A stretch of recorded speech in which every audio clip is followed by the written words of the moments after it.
Hey, PreAlgebra kids, it's Mrs. Antos again. Today we're continuing our review. We are going to focus on order of operations. So we're going to use our integer knowledge to review order of operations. You have two assignments that are attached to your Google Classroom that you will need to turn in. The first assignment is kind of to get you back in the swing of things. So it's reminding you about what order of operations is. So remember, it's PEMDAS, or please excuse my dear Aunt Sally. So you want to focus on parentheses first, if they exist in the problem, exponents, if they exist in the problem, multiplication and division, those are partner operations. So again, you'd go left to right on those.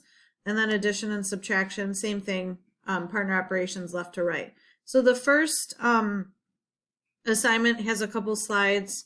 I believe there's 7, looking at it, just kind of scrolling here. There's 7 different slides, and it's a drag and drop activity. So you would drag and drop things in the appropriate area. The first one, the very first slide, they give you the answer. So it says, the color of the rectangles on the right corresponds to the color of the operation. So if you notice, the subtraction is blue, the addition is green, division is pinkish. You want to define the order of operations, and then they show you how to do it. The first thing you're going to do are parentheses, because it's the P, please excuse my dear Aunt Sally, and then division, then addition. So they put them in order for you. Okay, that's just kind of a reminder of what to do. Then the second slide is showing you when you actually get to the problems, what you would have to do, just drag the answer in. So you literally just drag, they'll let you practice on this slide.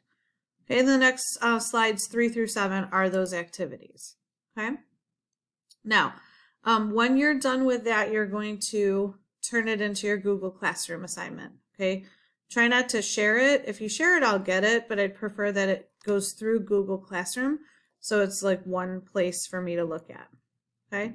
The second is very similar, but it's just one more slide, and this is a little more complex. It's got a lot of different steps in it.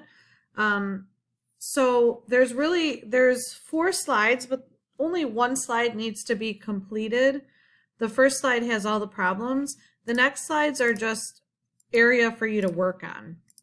You can type if you want to in these 3 slides, or if you have a printer and you want to print them out and work them out by hand, that's fine too. You don't need to turn anything in for slides 2, 3, and 4, just this drag and drop up here. Okay, and again, you would turn that into the classroom and you will be all set with that.